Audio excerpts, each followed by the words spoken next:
کہ مرنے سے پہلے ہے مسلمان، کر لے اس پہ غور۔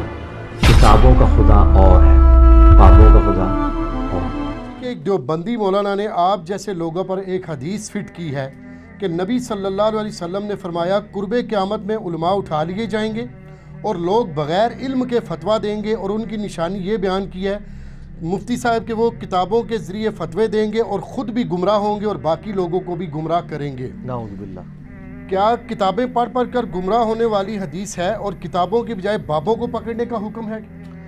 دیکھیں جی، یہ جو کلپ ہے بدقسمتی میری نہیں، مفتی صاحب کی، یہ کلپ میں نے خود بھی دیکھا ہے اور مجھے بڑا دکھ ہوا کہ اس طریقے سے اگر ہمارے علماء خود کتابوں کے دشمن بن جائیں گے تو وہ عام بندے جو قرآن و سنت کے ساتھ محبت کرتے ہیں یا ان کی تعلیمات کو پڑھنا چاہتے ہیں وہ کدھر جائیں گے؟ کتنا بڑا یہ یعنی ظلم ہے ان لوگوں کا۔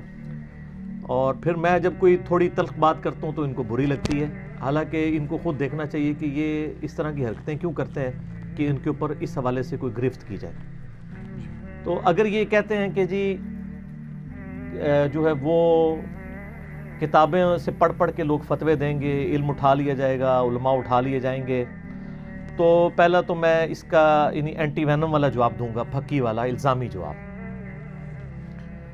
اس سے پہلے میں عوام الناس کو کہوں گا، جو یہ میں ہر دوسری ویڈیو میں چیخ کے کہتا ہوں کہ علماء کتابیں نہیں پڑھنے دیتے، اور یہ آپ کو کہتے ہیں کہ کتاب و سنت ڈائریکٹ پڑھو گے تو گمراہ ہو جاؤ گے۔ لوگ کہتے ہیں جی یہ کہاں لکھا ہے، انہوں نے لکھا کہ آپ تو ویڈیوز میں کہہ رہے ہیں کہ جی کتابیں پڑھ کے آپ گمراہ ہوں گے، اور اپنے فرقوں کے بزرگوں کو پکڑ کے ان کے فرقے کے، باقیوں کے نہیں، باقیوں کو تو گمراہی سمجھتے ہیں، وہ تو میں انشاءاللہ بعد میں انجینئرنگ کرتا ہوں نا ان کی۔ تو اس میں یعنی پہلا اینٹی وینم تو یہ ہے کہ اگر وہ یہ سمجھتے ہیں کہ ہمارا یہ پلیٹ فارم وہی جہالت پھیلا رہا ہے تو پھر ان کو ماننا پڑے گا کہ وہ خود بھی جاہل ہیں، کیونکہ پھر علماء تو اب اٹھا لیے گئے ہیں نا۔ تو اس وقت وہ مفتی صاحب پھر خود بھی جاہل ہیں کیونکہ علماء تو اٹھ چکے ہیں، اور ان کے جتنے بزرگ اس وقت زندہ ہیں، جو مفتی اعظم پاکستان، مفتی اعظم انڈیا، مفتی اعظم فلاں، وہ سارے جاہل ہیں، کیونکہ وہ خود کہہ رہے ہیں کہ جی وہ جاہل ہی رہ جائیں گے پیچھے، فتوے دیں گے کتابیں پڑھ پڑھ کے، علماء تو اللہ تعالیٰ اٹھا لے گا۔ اگر علماء اٹھائے گئے ہیں، اللہ نے آپ کے علماء کو اٹھا لیا ہے، اور آپ کے جو اس وقت علماء ہیں پھر وہ علماء نہیں ہیں، اگر یہی بات اس طریقے سے مان لی جائے منو۔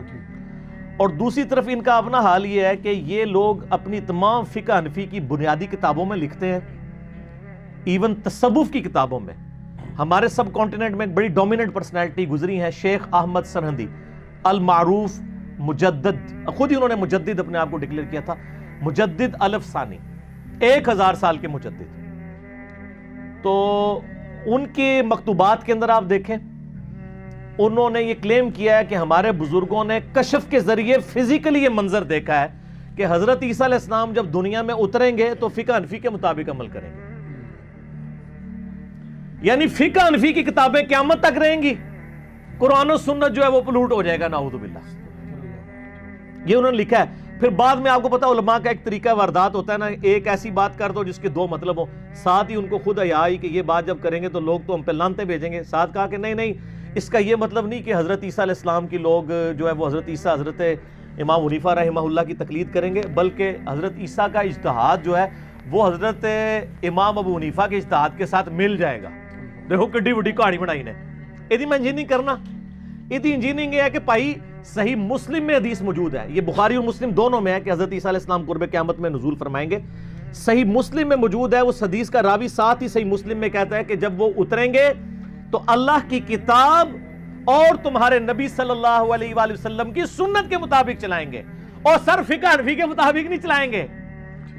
فقہ حنفی تو اب جو ہے ہماری لیکچرز کی وجہ سے ہی بیچاری تھر تھر کانپ رہی ہے، ٹھیک ہے جی، اور ان کے اپنے لوگ جو ہیں وہ کتاب و سنت کے منہج پہ آ کے جھوم کے کہہ رہے ہیں کہ نہ میں وہابی، نہ میں بابی، میں ہوں مسلم علمی کتابی، وہ سارے علمی کتابی ہو رہے ہیں۔ تو یہ ان کی کہاں پہ حالات و واقعات اس طرح کے بچیں گے؟ یہ بالکل یعنی ان کے جھوٹے دعوے ہیں، اور یہ شرم کرنی چاہیے، ایسی بات کرتے ہوئے انسان نے اللہ کو جان دینی ہے۔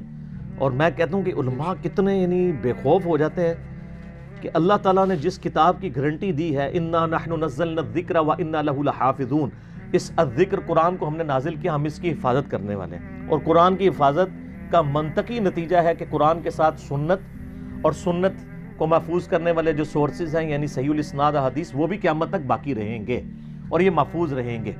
یہ جو حدیث ہے نا جی، یہ انہوں نے ٹوٹلی آؤٹ آف کانٹیکسٹ کوٹ کی ہے اور اپنی طرف سے الفاظ داخل کیے ہیں. صحیح بخاری اور مسلم کی متفق علیہ حدیث ہے, جس شخص نے میری طرف کوئی ایسی بات منسوب کی جو میں نے نہیں فرمائی تھی تو وہ شخص اپنا مقام دوزخ میں دیکھ لے. ان علماء کو شرم نہیں آتی ہے, اپنی طرف سے حدیث میں الفاظ انجیکٹ کرتے ہیں. نبی صلی اللہ علیہ وآلہ وسلم تو ہمیں کتابوں کو پکڑنے کا کہہ رہے ہیں, بابوں کو پکڑنے کا نہیں کہہ رہے. حجۃ الوداع کی جو حدیث ہے سارے ہمارے مسلمانوں کے بچے بچے کو پتا ہے. المستدرک للحاکم میں صحیح سند کے ساتھ موجود ہے. الموطا امام مالک والی روایت بھی ہے, وہ کمزور ہے, لیکن جو حاکم کی روایت ہے انٹرنیشنل نمبر کے مطابق 318, حجۃ الوداع کے موقع پر نبی صلی اللہ علیہ وآلہ وسلم نے فرمایا میں تم میں اپنے بعد 2 چیزیں چھوڑ کے جا رہا ہوں, ان کو مضبوطی سے پکڑ لو گے, کبھی گمراہ نہیں ہوگے. ایک اللہ کی کتاب ہے اور دوسرے اس کے محبوب صلی اللہ علیہ وآلہ وسلم کی سنت. اور سنت جو ہے وہ عملی تواتر سے بھی ٹرانسفر ہوئی ہے اور ٹرانسفر ہوئی ہے احادیث کو 8 سے 1200 سال پہلے جمع کر کے ان کتابوں کی شکل میں جو ہمارے سامنے رکھیں. تو ہم ان بابوں کو مانتے ہیں جو کتابوں کو مانتے ہیں. جو کتابوں کے دشمن ہیں وہ ہمارے بابے نہیں ہیں, وہ آپ کے بابے ہیں. ٹھیک ہو گیا. اور پھر غدیر خم کی حدیث اوپر تلے 4 احادیث ہیں صحیح مسلم میں انٹرنیشنل نمبر کے مطابق 6225 سے 6228 تک.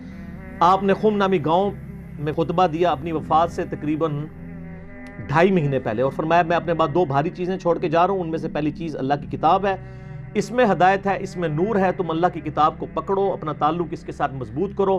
اللہ کی کتاب اللہ کی رسی ہے, جو اسے پکڑے گا وہ ہدایت پر ہوگا, جو اسے چھوڑ دے گا وہ گمراہ ہو جائے گا. اور فرمایا دوسری بھاری چیز میرے اہل بیت ہیں, میں اپنے اہل بیت کے معاملے میں تمہیں اللہ کا خوف دلاتا ہوں.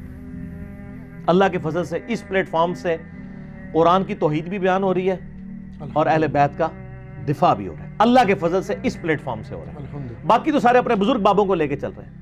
یہ حدیث انہوں نے بالکل تحریف کی ہے. بخاری اور مسلم دونوں میں یہ حدیث موجود ہے کہ آپ صلی اللہ علیہ وآلہ وسلم نے فرمایا کہ اللہ تعالی دنیا سے جو علم اٹھائے گا نا وہ اس فارم میں نہیں اٹھائے گا کہ علم کو اٹھا لے, بلکہ اللہ تعالیٰ علماء کو موت دے دے گا. علماء کے سینوں سے علم کو نہیں اٹھائے گا. علماء یعنی علم کی یہ رسپیکٹ ہے, علماء کی یہ رسپیکٹ ہے کہ علماء کو موت دے گا, بجائے یہ کہ ان کے سینے علم سے خالی ہو جائیں, جو انہوں نے علم حاصل کیا وہ بھول جائیں. ایسا نہیں ہوگا. علم اتنی بڑی چیز ہے کہ اللہ تعالیٰ اس کو بھلواتا نہیں ہے. علم کی قدر ہے. اللہ تبارک و تعالیٰ علماء کو موت دے دے گا اور پیچھے صرف جاہل لوگ رہ جائیں گے. اور اس کے آگے الفاظ ہیں فَأَفْتَوْا بِغَيْرِ عِلْمٍ, وہ بغیر علم کے فتویٰ دیں گے. فَأَفْتَوْا بِكِتَابٍ کے الفاظ نہیں ہیں. تو جو کتابوں کے بغیر فتوے دے رہے ہوں گے وہ تو بغیر علم والی فتوے ہوں گے, کیونکہ دین بابوں میں نہیں ہے, کتابوں میں ہے. کیونکہ بابوں نے کیا اپنی کوئی سیلفیاں یا سگنیچر چھوڑے ہیں, کتابیں چھوڑی ہیں نا. الذی علم بالقلم, اللہ نے بھی قلم کے ذریعے علم سکھایا. سر قرآن کو بھی اللہ نے لکھوا کے محفوظ کیا ہے, نبی علیہ السلام نے وہی لکھوائی ہے. خالی کیوں نہیں ٹرانسفر کر دی, سینہ بہ سینہ, کہتے ہیں سینہ بہ سینہ دی, اور پھر اس طرح توہین کرتا ہے حدیث میں آیا ہے. ٹھیک ہے, ان کے بابوں کی غلطی ہے, میں نے کہا کہتے ہیں توہین ہو گیا اور حدیث کی اس طرح کی توہین کرتے ہیں یہ. تو اگر کتابوں میں دین نہیں ہے تو سر بابوں میں تو ہے ہی نہیں ہے. بابوں نے تو رسپیکٹ اویل کی تھی کتابوں کی وجہ سے. تو چونکہ ان کے بابوں نے کتابیں تو نہیں لکھی ہیں, کتابوں کے دشمن رہے ہیں, اور یہ بھی انہی کی جائز اولاد ہے, جائز روحانی اولاد. جو کچھ انہوں نے سکھایا تھا یہ وہی کچھ آگے سکھا رہے ہیں. ان کی بھی کیا یعنی ان کے اوپر غم کریں.